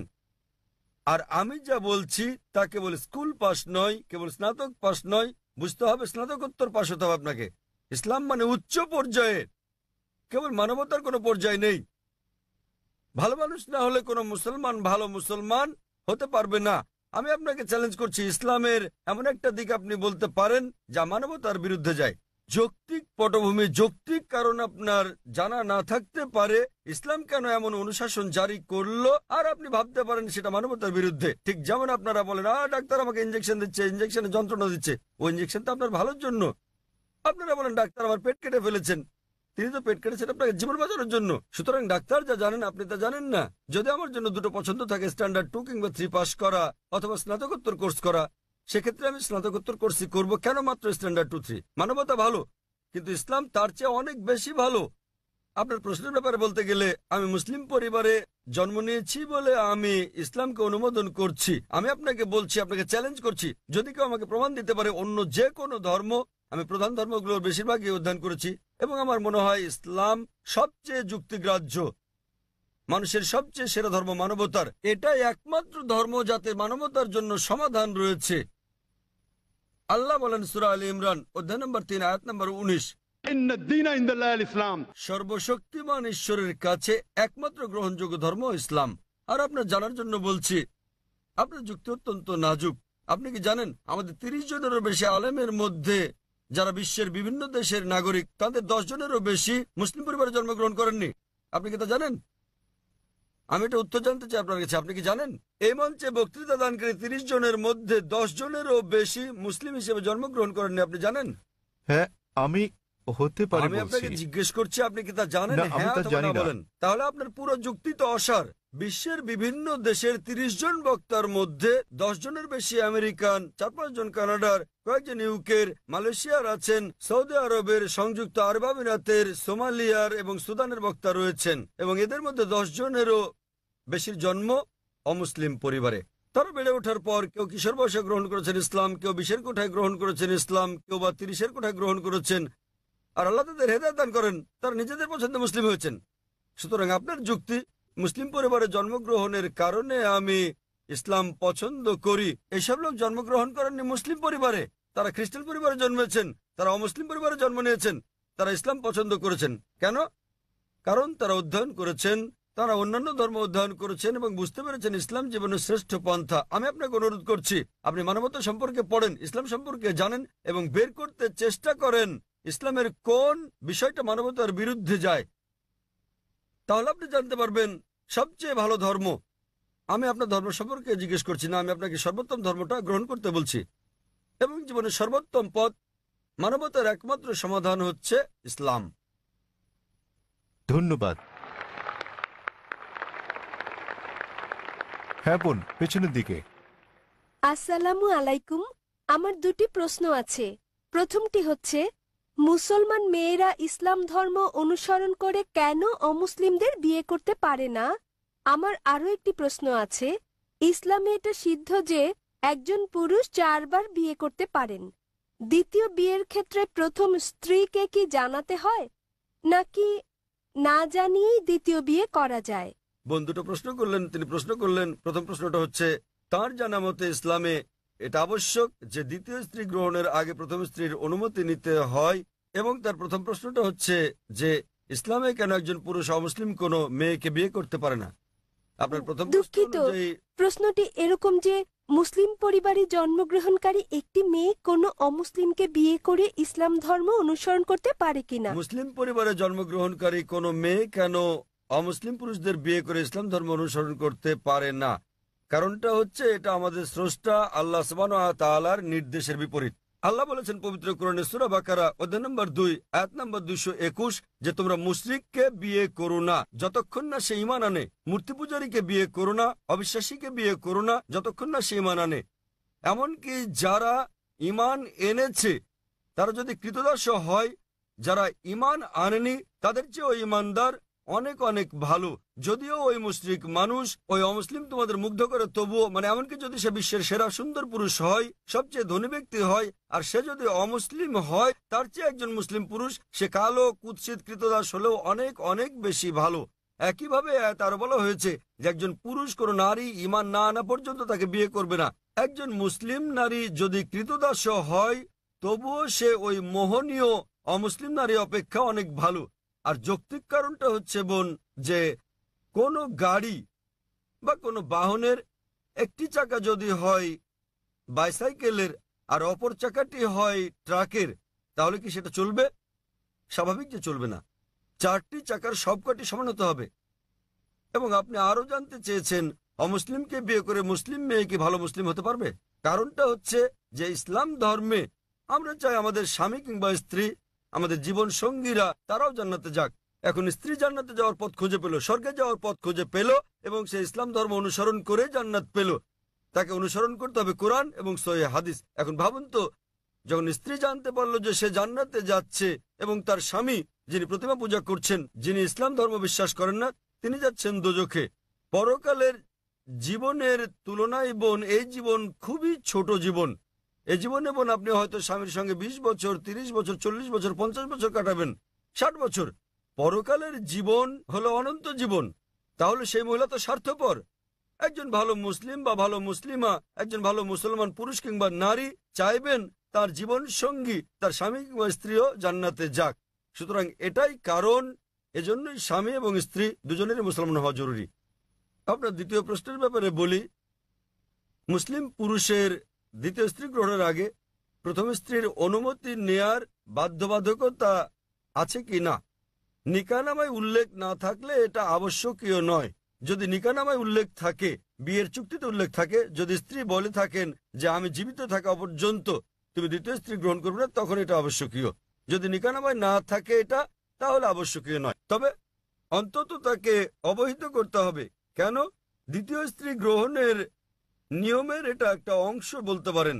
কোরআনে বলা হয়েছে সূরা নিসা অধ্যায় 4 আয়াত নম্বর 3, তোমাদের পছন্দের নারীদের বিয়ে করো 2, 3 বা 4 জনকে, তবে সুবিচার করতে না পারলে একজনকে। তাহলে একাধিক বিয়ের ক্ষেত্রে অন্যতম একটা দিক হচ্ছে স্ত্রীদের মধ্যে সুবিচার করতে হবে। তো যদি প্রথম স্ত্রীকে এটা না জানান, তাদের মধ্যে সুবিচার করবেন কিভাবে? তখন হয়তো আপনি মিথ্যে বলবেন, অফিসের কাজে যাচ্ছেন, বোম্বের বাইরে যাচ্ছেন ইত্যাদি বলতে পারেন। কিন্তু যদি আপনি দ্বিতীয় বিয়ে করেন, প্রথম স্ত্রীর অনুমতি নেওয়া সেখানে আবশ্যকীয় না হলেও উভয় স্ত্রীর মধ্যে সমান আচরণের কথা ভেবে আপনাকে অন্তত বিষয়টা থেকে জানাতে হবে। আশা করি উত্তরটা পেয়েছেন বোন। ধন্যবাদ। হ্যাঁ ভাই, আপনার নাম এবং আপনার প্রশ্ন। হ্যাঁ, হ্যালো ডক্টর জাকির নায়েক, আমার নাম মাহেন্দ্র কুমার এবং আমি একজন MBA পাস। ফোর্টে থমাস কুকের হয়ে কাজ করি। আমার প্রশ্ন নন ভেজিটেরিয়ান খাদ্য সংক্রান্ত। ইসলামে কি এর অনুমতি আছে? পশু পাখি, জীবিত প্রাণী, আপনি কি একে সহিংসতা বলে মনে করেন না? আমার দ্বিতীয় প্রশ্ন, নন ভেজ খাদ্য গ্রহণ কি ইসলামে বাধ্যতামূলক এবং প্রকৃত নিরামিষভোজী ব্যক্তি কি ইসলাম অনুসরণ করতে পারেন? ভাই মহেন্দ্র কুমার খুব সুন্দর একটা প্রশ্ন করেছেন। তিনি বললেন যে ইসলামে আপনারা ননভেজ খাবার খাবেন, আপনারা প্রাণী হত্যা করবেন। কেন ইসলাম ধর্ম প্রাণী হত্যা করার অনুমতি দেয় এবং একজন মুসলমান কি প্রকৃত নিরামিষভোজী হতে পারেন? ভাই, এই প্রশ্নের উত্তর দেওয়ার আগে আমি আপনাকে বলতে চাই, একজন মুসলমান প্রকৃত নিরামিষভোজী হয়েও খুব ভালো একজন মুসলমান হতে পারেন। এটা বাধ্যতামূলক নয় ইসলামে যে আপনাকে ননভেজ খেতেই হবে, এটা বাধ্যতামূলক নয়। তবে যেহেতু কোরআনে আল্লাহ বলেছেন এবং আমাদেরকে অনুমতি দিয়েছেন ননভেজ খাদ্য গ্রহণের জন্য, সূরা মাইদা অধ্যায় 5 আয়াত 1 এখানে বলা হয়েছে যে তোমরা চতুষ্পদ জন্তু খাও যা তোমাদের জন্য হালাল করা হয়েছে। সূরা নাহল অধ্যায় 16 আয়াত 5 উল্লেখ করা হয়েছে যে তোমরা গো মহিষাদের মাংস ভক্ষণ করতে পারো। সূরা মুমিনুন অধ্যায় 23 আয়াত 21 বলা হয়েছে যে গো মহিষাদের উদরস্থিত বস্তু থেকে আমি তোমাদের পান করাই, এর মধ্যে তোমাদের উপকার রয়েছে এবং তোমরা এদের মাংস ভক্ষণ করতে পারো। সুতরাং যখন সর্বশক্তিমান ঈশ্বর হালাল প্রাণীর মাংস ভক্ষণ করার অনুমতি দিয়েছেন, তখন আমরা কেন খাবো না? এখন যৌক্তিক কারণের দিকে আসি, কেন ইসলাম আমিষ ননভেজ খাদ্য গ্রহণের অনুমতি দিয়েছে। যদি ননভেজ খাদ্যকে বিশ্লেষণ করা হয়, দেখা যাবে এগুলো প্রোটিন সমৃদ্ধ। মানব দেহে 23 প্রকার অ্যামিনো অ্যাসিডের প্রয়োজন রয়েছে, যার 8টি মানব দেহে তৈরি হয় না, খাদ্য দিয়ে এগুলোর চাহিদা মেটাতে হয়। এগুলো অত্যাবশ্যকীয় অ্যামিনো অ্যাসিড নামে পরিচিত। এখন এই 8 প্রকার অত্যাবশ্যকীয় অ্যামিনো অ্যাসিডের সবগুলো কোনো শাকসবজির মধ্যে একসঙ্গে পাওয়া যায় না, কেবলমাত্র মাংসের মধ্যে পাওয়া যায়। সেজন্য কোনো প্রাণীর মাংস শাকসবজির তুলনায় অধিক বেশি পুষ্টিকর। এছাড়াও যদি আপনি বিশ্লেষণ করেন, যদি আপনি তৃণভোজী প্রাণীদের দাঁতগুলো ভালো করে দেখেন, যেমন গরু, ছাগল, ভেড়া, এদের দাঁতগুলো চ্যাপ্টা, এরা কেবল তৃণভক্ষণ করে, মাংস খায় না। যদি আমরা ভালো করে দেখি মাংসাশী প্রাণীগুলোর দাঁত, যেমন বাঘ, চিতাবাঘ, সিংহ, দেখতে পাবো এদের দাঁতগুলো তীক্ষ্ণ, তাদের ক্যানাইন দাঁত আছে। এরা কেবল মাংস খায়, তৃণজাতীয় খাদ্য খায় না। যদি আমরা মানুষের দাঁতগুলো বিশ্লেষণ করি, আমরা আয়নার সামনে গিয়ে ভালো করে দেখি আমাদের মানুষের চ্যাপ্টা এবং তীক্ষ্ণ 2 ধরনের দাঁতই রয়েছে। যদি সর্বশক্তিমান ঈশ্বর আমাদের কেবলমাত্র শাকসবজি খাওয়ানোর ইচ্ছে করতেন, তাহলে কেন তিনি আমাদের ক্যানাইন দাঁত দিলেন? কেন তিনি আমাদের তীক্ষ্ণ দাঁত দিলেন? কিসের জন্য? স্বাভাবিকভাবে বোঝা যায় প্রাণীজ খাবার খাওয়ার জন্য, মাংস খাওয়ার জন্য। এছাড়াও যদি আমরা মানুষের পরিপাকতন্ত্র বিশ্লেষণ করি, যদি আমরা এটাকে তৃণভোজী প্রাণীগুলোর সঙ্গে তুলনা করি, গরু, ছাগল, ভেড়া, দেখা যাবে এরা কেবল তৃণ হজম করতে পারে। মাংসাশী প্রাণী বাঘ, চিতাবাঘ, সিংহ, এদের পরিপাকতন্ত্র কেবল মাংসজাতীয় খাদ্য হজম করতে পারে, তারা তৃণ হজম করতে পারে না। মানুষের পরিপাকতন্ত্র দুটোই হজম করতে পারে। মানুষের আছে ক্ষুদ্রান্ত্র, বৃহদান্ত্র। এটা শাকসবজি হজম করতে পারে, মাংস হজম করতে পারে, দুটোই হজম করতে পারে। সর্বশক্তিমান ঈশ্বর যদি আমাদের কেবল শাকসবজি খাওয়াতে চাইতেন, তাহলে তিনি কেন আমাদের এমন পরিপাকতন্ত্র দিলেন যা উভয় হজম করতে পারে? বিশ্লেষণে দেখা গেছে হিন্দুদের অনেকের ধারণা যে হিন্দু ধর্ম মাংস জাতীয় খাদ্য খাওয়া নিষিদ্ধ করেছে। প্রকৃতপক্ষে যদি আপনি পড়েন, মনুস্মৃতিতে উল্লেখ আছে অধ্যায় নম্বর 5 শ্লোক নম্বর 30, সর্বশক্তিমান ঈশ্বর খাদ্য হিসেবে কিছু প্রাণীকে সৃষ্টি করেছেন আর কিছুকে করেছেন খাদক। যেসব প্রাণীকে খাদ্য হিসেবে সৃষ্টি করা হয়েছে সেগুলো খেলে কোনো পাপ হবে না। মনুস্মৃতি অধ্যায় 5 শ্লোক 31 বলছে যে সর্বশক্তিমান ঈশ্বর কিছু প্রাণী বলির জন্য সৃষ্টি করেছেন, তাদের জবাই করলে পাপ হবে না। মনুস্মৃতি অধ্যায় 5 শ্লোক 40 বলা হয়েছে যে বলিদানের পশু বলি দেওয়ার জন্য অনুমতি আছে, এটা ঈশ্বরের বিধান। সুতরাং হিন্দু ধর্মে প্রাণীর মাংস খাওয়ার অনুমতি আছে। বেদ ও অন্যান্য ধর্মগ্রন্থ পড়লে দেখবেন সাধু সন্তরা প্রাণীর মাংস খেতেন, এমনকি গরুর মাংস খেতেন। মহাভারত পড়লে দেখবেন অনুশাসন পর্ব অধ্যায় নম্বর 88, যখন পাণ্ডবরা একত্রে মিলিত হয়, যুধিষ্ঠির যিনি পাণ্ডবদের বড় ভাই, তিনি ভীষ্মকে জিজ্ঞেস করেন যে কোন খাদ্য আমাদের যজ্ঞে পূজায় দেওয়া উচিত যাতে করে আমাদের পূর্বপুরুষ সন্তুষ্ট হয়। তো ভীষ্ম উত্তর দিলেন যে যদি আপনি লতাপাতা গুল্ম শাকসবজি দেন তাহলে আমাদের পূর্বপুরুষেরা 1 মাসের জন্য সন্তুষ্ট থাকবে। যদি আপনি দেন মাছ তাহলে 2 মাস, যদি তাদেরকে মাংস দেন তাহলে 3 মাস, যদি খরগোশ দেন তাহলে 4 মাসের জন্য, যদি ছাগল দেন তাহলে 5 মাস, যদি লবণযুক্ত শুকরের মাংস দেন তাহলে 6 মাস, যদি তাদের পাখি দেন তাহলে 7 মাস, যদি হরিণ দেন তাহলে 8 মাস। এভাবে খাদ্য তালিকা ক্রমশ বড় হতে থাকে। বলা হয়েছে যদি মহিষ দেন তো 11 মাস, যদি দেন গোমাংস আপনি তাহলে আমাদের পূর্বপুরুষেরা পুরো 1 বছর সন্তুষ্ট থাকবে, এবং যদি ছাগলের লাল মাংস কিংবা গন্ডারের মাংস দেন তাহলে তারা অনন্তকাল সন্তুষ্ট থাকবেন। সুতরাং হিন্দু ধর্ম মতে প্রাণীর মাংস খাওয়া কোনো পাপ নয়। হিন্দু ধর্মাবলম্বী অনেকে জীবিত প্রাণী হত্যা না করার অহিংস দর্শনে উদ্বুদ্ধ হয়ে মাংস খেতেন না, তারাও খেতে শুরু করেছেন। কিন্তু এমনকি এই অহিংস দর্শন, যেমন আপনি বলেছেন যে জীব হত্যা করা হচ্ছে পাপ, ভাই আপনি কি জানেন যে উদ্ভিদেরও প্রাণ আছে? আপনি কি এটা জানেন ভাই? জি। তাহলে জীব হত্যার যে পাপ আপনি বলেন, সেক্ষেত্রে উদ্ভিদ লতাপাতা ইত্যাদি হত্যা পাপ, তাহলে কেন আপনি সেগুলো খাবেন? একমত, খুব ভালো।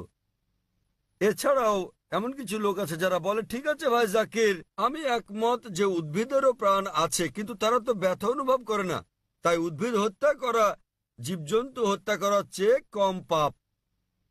যে বিষয়টা মনে রাখতে হবে তা হচ্ছে বিজ্ঞান আজ উন্নত, আমরা জানতে পেরেছি যে উদ্ভিদও ব্যথা অনুভব করে, কিন্তু উদ্ভিদের কান্না মানুষ শুনতে পায় না, কারণ মানুষ যে শব্দ তরঙ্গ শুনতে পায় তার মাত্রা 20 সাইকেল থেকে 20,000 সাইকেল পার সেকেন্ড পর্যন্ত, এর নিচের বা বেশি মাত্রা শব্দ তারা শুনতে পায় না। আমেরিকার এক কৃষক উদ্ভিদের কান্নাকে মানুষের শ্রবণ তরঙ্গে রূপান্তর করেছিলেন এবং উদ্ভিদগুলো কান্নাকাটি করলে পানি চাইলে তিনি বুঝতে পারতেন। আরেক ব্যক্তি এসে আমাকে যুক্তি দিয়ে বললেন, ভাই জাকির আমি আপনার সঙ্গে একমত যে উদ্ভিদের প্রাণ আছে এবং তারা ব্যথা অনুভব করে, তবে উদ্ভিদের 2টো ইন্দ্রিয় কম আছে প্রাণীদের ইন্দ্রিয় সংখ্যার তুলনায়, সুতরাং উদ্ভিদ হত্যা করা প্রাণী হত্যা করার চেয়ে অনেক কম পাপ। আমি আপনাকে জিজ্ঞেস করি ভাই, মনে করেন আপনার ভাই, আপনার বড় ভাই, তিনি জন্ম থেকেই বধির ও বোবা, যখন সে বড় হলো তখন কেউ তাকে হত্যা করলো, তাহলে কি আপনি বিচারককে বলবেন যে মহামান্য এই হত্যাকারীকে আপনি কম শাস্তি দিন, কেননা আমার ভাই 2টো ইন্দ্রিয় কম ছিল, তিনি শুনতে পেতেন না, কথা বলতে পারতেন না? আপনি কি কথা বলবেন? বরং আপনি বলবেন খুনিকে দ্বিগুণ শাস্তি দেওয়া হোক, কারণ আমার ভাই কানে শুনতেন না, বলতে পারতেন না, তিনি মাসুম ছিলেন, নির্দোষ ছিলেন তিনি। তাই ইসলামে 2টো বা 3টি ইন্দ্রিয়ের কোনো প্রশ্ন নেই। কোরআনে বলা হয়েছে সূরা বাকারা অধ্যায় 2 আয়াত 168, যেসব হালাল বস্তু দেওয়া হয়েছে সেগুলো খাও, যে সকল খাদ্য হালাল সেগুলো তোমাদের জন্য পবিত্র, সেগুলো খেতে পারো। এত সত্ত্বেও ব্যক্তিগতভাবে আমার কোনো সমস্যা নেই যদি অমুসলিমরা প্রাণীর মাংস না খায়, আমার কোনো সমস্যা নেই। কেবল তারা যখন বলে পশু পাখির মাংস খাওয়া পাপ, এক ধরনের অপরাধ, শুধু তখনই আমি জবাবটা দিই। অন্যথায় ভারতের অমুসলিমরা যদি পশু পাখির মাংস না খায় সেটা আমার জন্য ভালো। যদি ভারতের সকল অমুসলিমরা মাংস খেতে শুরু করে তাহলে খাসি গরুর মাংসের দামটা বেড়ে যাবে, তখন আমার মাংস খাওয়ার খরচটাও বেড়ে যাবে। তাই ব্যক্তিগতভাবে আমার কোনো সমস্যা নেই। আশা করি ভাই আপনি উত্তরে সন্তুষ্ট হয়েছেন। হ্যাঁ নিশ্চয়ই স্যার। সুতরাং এখন আপনি চাইলে একজন ভালো নিরামিষভোজী হতে পারেন, আবার চাইলে আমিষভোজীও হতে পারেন। মাংস খেলে আপনি আরো সুস্বাস্থ্যের অধিকারী হবেন। আপনি খেতে পারেন, তবে আপনি প্রকৃত নিরামিষভোজী হতে চাইলে তাতেও কোনো পাপ নেই। আশা করি উত্তরটা পেয়েছেন ভাই। হ্যাঁ বোন, আপনার প্রশ্ন। স্যার, আমি ডক্টর কল্পনা। আমার প্রশ্ন, ইসলাম আত্মীয়ের মধ্যে বিবাহ সমর্থন করে কি না? আপনি জানেন, চিকিৎসা বিজ্ঞানে অনেক জন্মগত অস্বাভাবিকতার কারণ হচ্ছে স্বগোত্রে বিবাহ, অর্থাৎ আত্মীয়ের মধ্যে বিবাহ। বোন প্রশ্ন করলেন যে ইসলাম কি স্বগোত্রে বিয়ে, নিকটাত্মীয়দের মধ্যে বিয়ের অনুমতি দেয়? জি। বিয়ে সংক্রান্ত ব্যাপারে বলতে গেলে আল্লাহ বলেছেন কোরআনে সূরা নিসা অধ্যায় নম্বর 4 আয়াত নম্বর 22 থেকে 25 যে যে সকল বিয়ে নিষিদ্ধ, তাহলে আপনি বিয়ে করতে পারবেন না আপনার মাকে, আপনার মেয়েকে, আপনার মায়ের বোনকে, আপনার বাবার বোনকে এবং আপনার ঘনিষ্ঠ মাহারাম আত্মীয়দের। তবে আপন চাচাতো মামাতো বোন হলে পারবেন, কিন্তু ভাই বোন, পিতা কন্যা বিয়ের অনুমতি নেই। আপন চাচাতো মামাতো হলে অনুমতি আছে। আজ বিজ্ঞান আমাদের বলছে যদি আপন ভাই বোনে বিয়ে হয় সেক্ষেত্রে অস্বাভাবিকতার সম্ভাবনা অনেক বেশি থাকে, জন্মগত সমস্যা হতে পারে। সুতরাং সরাসরি ভাই বোন, পিতা কন্যা, মা আর ছেলে, পিতাপক্ষের চাচা, আপন চাচা, বাবার বোন ইত্যাদির মধ্যে বিয়ে হলে অস্বাভাবিকতার সম্ভাবনা খুবই বেশি থাকে। তাই ইসলাম এইসব বিয়ে নিষেধ করেছে, কিন্তু আপন চাচাতো মামাতো হলে অনুমতি আছে। ইসলাম এটার অনুমতি দিয়েছে। আর বিজ্ঞান আজ আমাদের বলছে এমনকি চাচাতো মামাতো ফুফাতো ভাই বোনের ক্ষেত্রেও এর সম্ভাবনা আছে, তবে খুবই কম। জন্মগত সমস্যা হতে পারে যদি দুই ব্যক্তি, পুরুষ মহিলা অপরিচিত হয়, তারা যদি পরস্পরের আগে থেকেই আত্মীয় নাও হয় তবুও জন্মগত সমস্যা হতে পারে। তাহলে বোঝা যাচ্ছে জন্মগত সমস্যা কেবল আত্মীয়ের মধ্যেই হয় না, তবে সমস্যা অত্যাধিক বেশি থাকে সরাসরি আপন ভাই বোন, বাবা অথবা মা, আপন চাচা হলে। আপন চাচাতো মামাতো ফুফাতো ভাই বোনের মধ্যে সম্ভাবনা কিছুটা বেশি অপরিচিতের তুলনায়, তবে পার্থক্যটা খুবই ক্ষীণ। তবে আহমদ শাকরের মতো এরকম একটা হাদিস আছে, যে হাদিসে প্রিয় নবী বলেছেন যে অব্যাহতভাবে বংশানুক্রমে আপন চাচাতো মামাতো ফুফাতো ভাই বোনের মধ্যে বিয়ে করো না। তাই বংশানুক্রমে আপন আত্মীয়দের মধ্যে বিয়ে অব্যাহত রাখলে সমস্যা হতে পারে। অন্যথায় এমনকি মেডিকেল সায়েন্স বলছে বংশানুক্রমিক না হলে সমস্যা নেই, তবে যদি আপন কাজিনদের মধ্যে বিয়ে অব্যাহত রাখা হয়, যেমন ধরেন কাজিন আবারও কাজিন আবারও কাজিন, তাহলে সম্ভাবনা কিছুটা বাড়ে। এমনিতে সাধারণভাবে কোনো সমস্যা নেই। আশা করি বোন উত্তরটা পেয়েছেন। আপনাকে ধন্যবাদ। হ্যাঁ ভাই, 1 নম্বর মাইক। আসসালামু আলাইকুম জাকির ভাই। আমার স্যার নাসির স্যার গুরু আমাকে আপনার সঙ্গে পরিচয় করিয়ে দিয়েছিলেন। তিনি পেশায় একজন শিক্ষক। আমি প্রথমবার আপনার বক্তৃতা শুনেছিলাম আজাদ ময়দানে, এবং বিষয় ছিল হিন্দু ধর্ম ইসলামের সাদৃশ্য সমূহ। আমার নাম দীপেন শেঠ এবং আমি একটি কনস্ট্রাকশন কোম্পানিতে কাজ করি। আমার সহকর্মীদের সঙ্গে বিভিন্ন বিষয়ে যুক্তিতর্ক হয়েছে, আমরা বিভিন্ন বিষয়ে আলোচনা করেছি, এবং প্রশ্ন হচ্ছে মোঘল আমলে তারা হিন্দু ধর্মগ্রন্থ রদবদল করেছে, এবং সে কারণেই ধর্মগ্রন্থে কিছু কিছু রেফারেন্স ও এই জাতীয় কিছু জিনিস দেখা যায়। এটা কি অত্যুক্তিমূলক না বাস্তবসম্মত? দয়া করে এ ব্যাপারে কিছু আলোকপাত করুন, ধন্যবাদ। ভাই খুব সুন্দর একটা প্রশ্ন করলেন যে মোগলরা যখন ভারতবর্ষে আসে তারা হিন্দু ধর্মগ্রন্থে কিছু রদবদল করে, এটা কি অতিকথামূলক না বাস্তব? আমি যতদূর অধ্যয়ন করে জেনেছি এটা একটা কল্পকাহিনী। এমন কিছু বিষয় আছে যা হিন্দুরা বলে যে ধর্মগ্রন্থে এসেছে। উদাহরণস্বরূপ হিন্দু শব্দটা কোনো হিন্দু ধর্মগ্রন্থে ছিল না আরবরা ভারতে আসার আগে।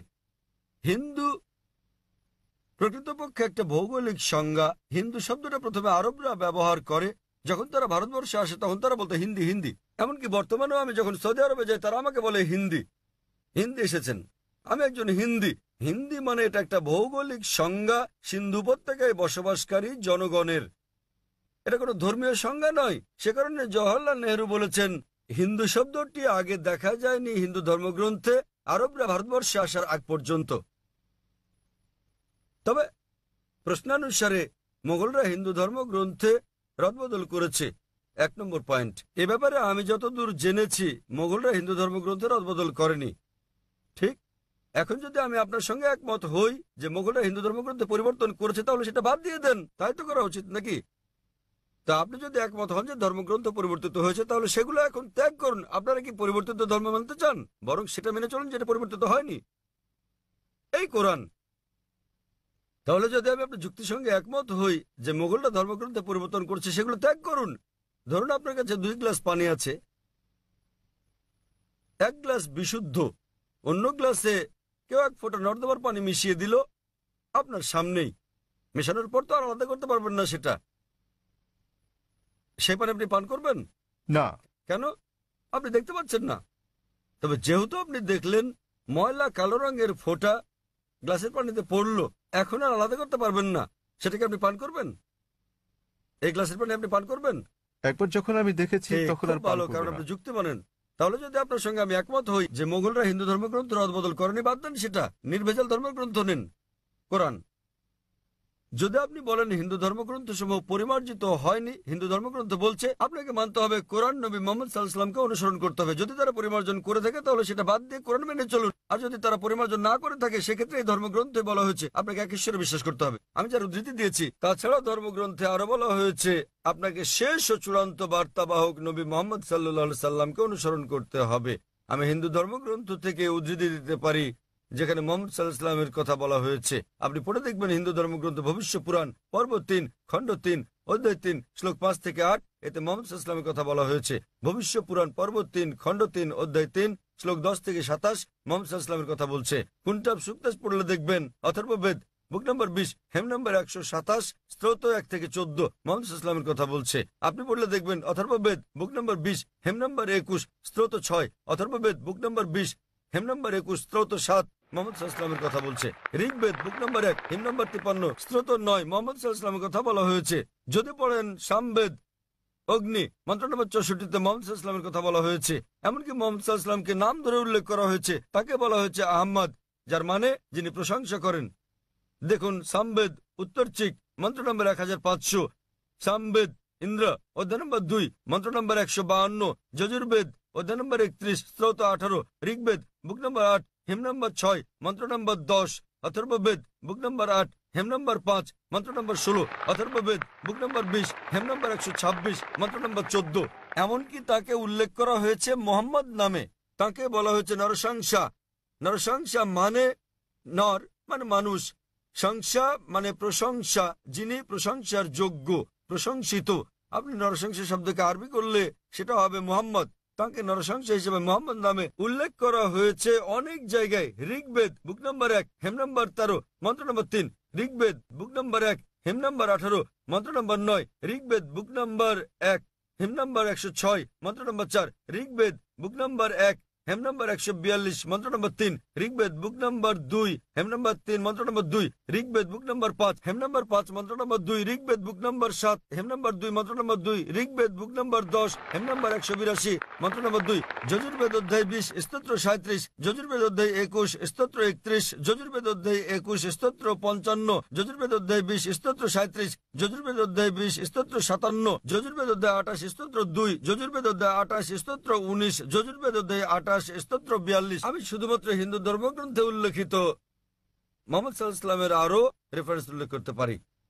তাহলে আপনাদের ধর্মগ্রন্থ বলছে যে ঈশ্বর একজন, তোমরা কেবল তার উপাসনা করো এবং তোমাদেরকে অনুসরণ করতে হবে সর্বশেষ পয়গম্বরকে। এমনকি আপনাদের হিন্দু ধর্মগ্রন্থে বলা হয়েছে কল্কি অবতার, যা সর্বশেষ ও চূড়ান্ত নবী মোহাম্মদ সাল্লাল্লাহু আলাইহি সাল্লাম সম্পর্কে বলছে। বলা হয়েছে তার মায়ের নাম হবে সুমতি অর্থাৎ আমিনা, যা মোহাম্মদ সাল্লাল্লাহু আলাইহি সাল্লামের মায়ের নাম। হিন্দু ধর্মগ্রন্থে বলা হয়েছে তার পিতার নাম হবে বিষ্ণু ইয়াস মানে ঈশ্বরের গোলাম অর্থাৎ আব্দুল্লাহ, যা মোহাম্মদ সাল্লাল্লাহু আলাইহি সাল্লামের পিতার নাম। এতে বলা হয়েছে তিনি জন্মগ্রহণ করবেন সাম্বালাই, শান্তির স্থান অর্থাৎ মক্কায়। তিনি জন্মগ্রহণ করবেন মক্কার গোত্রপ্রধানের ঘরে। আর আমরা জানি তিনি জন্মগ্রহণ করেন কুরাইশ বংশে। তার 4 জন সঙ্গী থাকবে অর্থাৎ সাহাবীদের কথা বলা হয়েছে। আমি এরকম অনেক বলে যেতে পারবো এই কল্কি অবতার সম্পর্কে। তিনি আসবেন, তিনি হবেন সর্বশেষ পয়গম্বর নবী মোহাম্মদ সাল্লাল্লাহু আলাইহি সাল্লাম। আমি আপনার কাছে জানতে চাই ভাই, আপনি কি এক ঈশ্বরে বিশ্বাস করেন? হ্যাঁ। আপনি কি বিশ্বাস করেন যে প্রতিমা পূজা বলতে কিছু নেই? হ্যাঁ, আমি প্রতিমা পূজায় বিশ্বাস করি না, আজাদ ময়দানে আপনার বক্তৃতা শোনার পর থেকে। মাশাআল্লাহ। সুতরাং আপনি জানেন ওইসব ব্যাপারে আমার ধারণা স্পষ্ট এবং অনেক সময় ধরে আমি আপনার বক্তব্য শুনেছি, তাতে আমার মনে প্রশ্ন জেগেছে, আমি তার উত্তর জানতে চেয়েছি, তাই সেটা শুনতে তাহলে চেয়েছি। আপনি বিশ্বাস করেন যে নবী মোহাম্মদ সর্বশেষ ও চূড়ান্ত পয়গম্বর? হ্যাঁ, আমি লা ইলাহা ইল্লাল্লাহু মুহাম্মাদুর রাসূলুল্লাহ বিশ্বাস করি। মাশাআল্লাহ। হ্যাঁ।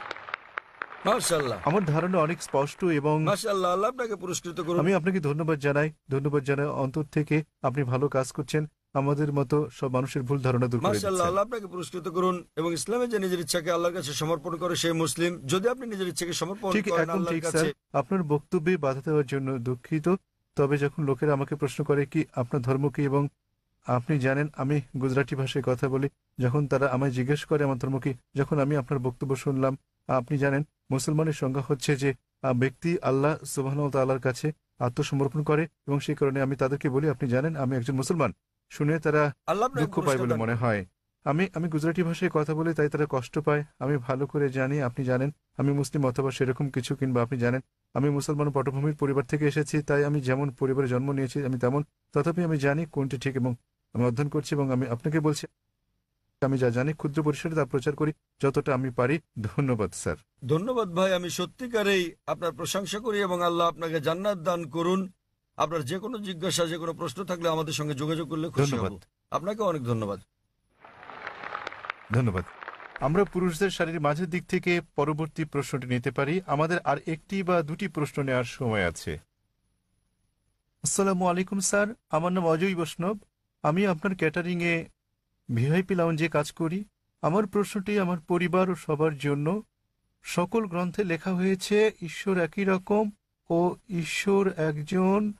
তাহলে যখন আমি আপনাকে বলি আসসালামু আলাইকুম, তখন আপনি আমায় বলতে পারেন হারি ওম কিংবা হারি ওম শান্তি। আসসালামু আলাইকুম মানে আপনার উপর শান্তি বর্ষিত হোক, এবং ওম শান্তি মানেও আপনার উপর শান্তি বর্ষিত হোক। তাহলে কেন আপনি ওম শান্তি বলতে পারছেন না? ভাই প্রশ্ন করলেন যে আমরা বলি আসসালামু আলাইকুম মানে আপনার উপর শান্তি বর্ষিত হোক, ওম শান্তি মানে আপনার উপর শান্তি বর্ষিত হোক। শান্তিতে কোনো সমস্যা নেই, সমস্যা হচ্ছে ওম। সমস্যা কি স্যার? এই ওম হিন্দুরা ভাবে ওম মানে ঈশ্বর। ওম শান্তিতে কোনো সমস্যা নেই। যদি ভাষান্তর করেন আসসালামু আলাইকুম আপে শান্তি হোক, কোনো সমস্যা নেই। শান্তি সমস্যা নেই, পিস কোনো সমস্যা নয়, সালাম কোনো সমস্যা নয়। সমস্যাটা হচ্ছে ওম। আমাদের বুঝতে হবে যে আমরা বলি আপনার উপর শান্তি বর্ষিত হোক, আমরা সেজন্য আল্লাহকে অনুরোধ করছি। ওম অপর একটা ধারণা, এক্ষেত্রে মানুষের বিভিন্ন রকম ধারণা রয়েছে। তাই আপনি যদি বলেন আপনার উপর শান্তি বর্ষিত হোক, তাতে কোনো সমস্যা নেই। কিন্তু যখনই আপনি বলেন ওম, তখন জনমনে একটা নেতিবাচক চিত্র চলে আসে। ওম কথাটি হিন্দু ধর্মের, এটা কোনো দেবতার ব্যাপারে কিছু হতে পারে, কোনো মূর্তি আছে, সে কারণেই সমস্যাটা। ভিন্ন দিকে না গিয়ে স্পষ্ট করে বলা ভালো। তাই কেবল শান্তি বলাই কোনো সমস্যা নেই। আরবিতে আমরা বলি আসসালামু আলাইকুম আপনার উপর শান্তি বর্ষিত হোক, বাংলায় কিংবা আপে শান্তি হোক। যখনই আপনি শান্তির সঙ্গে ওম যোগ করেন, তখন বোঝে আপনার স্রষ্টা ছাড়া অন্য কেউ সেটা দেবেন, সেখানেই সমস্যা। আমি আশা করি আপনার উপর শান্তি রয়েছে ভাই। হ্যাঁ স্যার, আশা আপনাকে করি আপনি ধন্যবাদ। শান্তিতে বসবাস করেন। স্যার জি স্যার, ধন্যবাদ ভাই। বিদায়। ভাই ও বোনেরা দয়া করে অপেক্ষা করুন, ডক্টর জাকির পরবর্তী প্রশ্নের জবাব দেওয়ার পর আমরা দোয়া করব।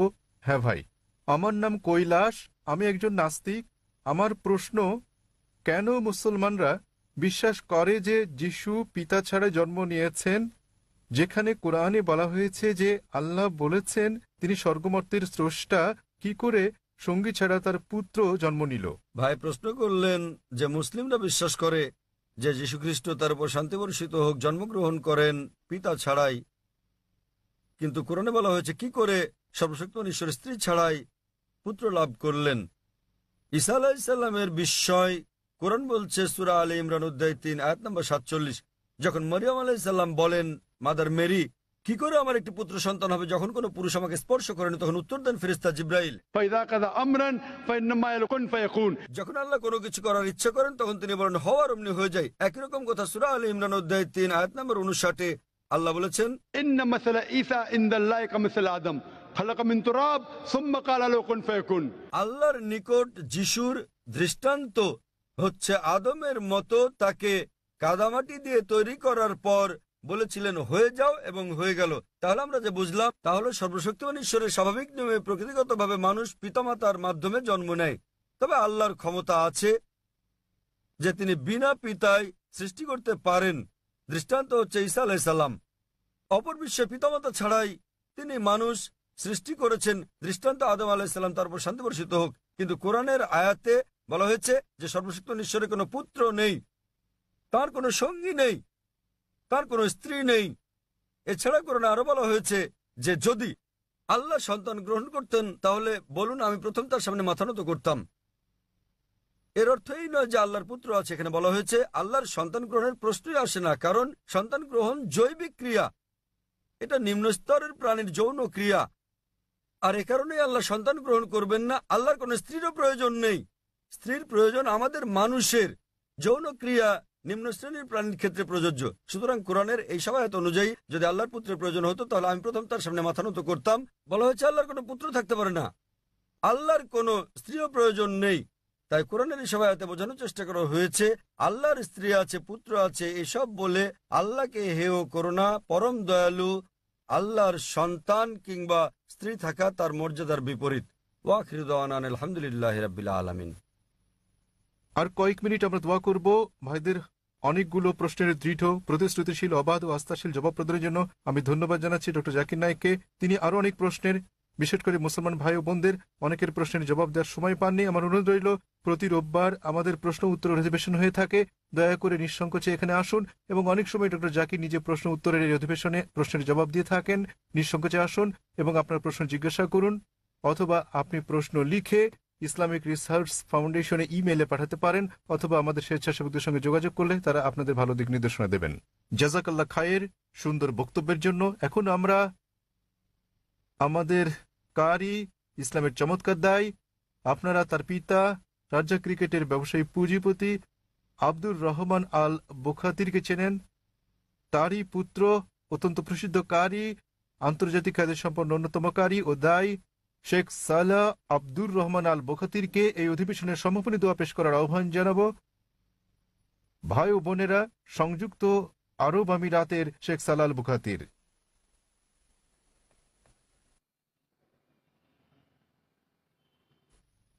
আসসালামু আলাইকুম ওয়া রাহমাতুল্লাহি ওয়া বারাকাতুহু। আমি দোয়া পাঠ করার পর সম্মানিত দর্শক শ্রোতাদের আমিন বলার জন্য অনুরোধ করছি। আল্লাহ আমাদের দোয়া কবুল করুন। اللهم أنت أحق من ذكر وأحق من عبد وأنصر من ابتغي وأرأف من ملك وأجود من سئل وأوسع من أعطى. أنت الملك لا شريك لك والفرد لا ند لك. كل شيء هالك إلا وجهك لن تطاع إلا بإذنك ولن تعصى إلا بعلمك. تطاع فتشكر وتعصى فتغفر. أقرب شهيد وأدنى حفيظ. حلت دون النفوس وأخذت بالنواصي وكتبت الآثار ونسخت الآجال. القلوب لك مفضية والسر عندك علانية. الحلال ما أحللت والحرام ما حرمت والدين ما شرعت والخلق خلقك والعبد عبدك وأنت الله الرؤوف الرحيم. نسألك أن تجعل اجتماعنا هذا اجتماعا مرحوما وتفرقنا من بعده تفرقا معصوما وألا تجعل فينا ولا معنا شقيا ولا محروما. اللهم إنا نسألك الجنة وما قرب إليها من قول وعمل ونعوذ بك من النار وما قرب إليها من قول وعمل. اللهم إنا نسألك من خير ما سألك منه نبيك محمد صلى الله عليه وسلم وعبادك الصالحون ونعوذ بك من شر ما استعاذك منه نبيك محمد صلى الله عليه وسلم وعبادك الصالحون. اللهم اجعل لنا وللمسلمين من كل هم فرجا ومن كل ضيق مخرجا ومن كل بلاء عافية. اللهم فرج هم المهمومين من المسلمين ونفس كرب المكروبين واقض الدين عن المدينين واشف مرضانا ومرضى المسلمين برحمتك يا أرحم الراحمين. اللهم أصلح لنا ديننا الذي هو عصمة أمرنا وأصلح لنا دنيانا التي فيها معاشنا وأصلح لنا آخرتنا التي فيها معادنا واجعل الحياة زيادة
ونصلي ونسلم على أشرف أنبيائك وأفضل رسلك نبينا محمد وعلى آله الطيبين الطاهرين وعلى أزواجه أمهات المؤمنين وعلى صحبه الغر الميامين وعلى التابعين وتابعيهم بإحسان إلى يوم الدين.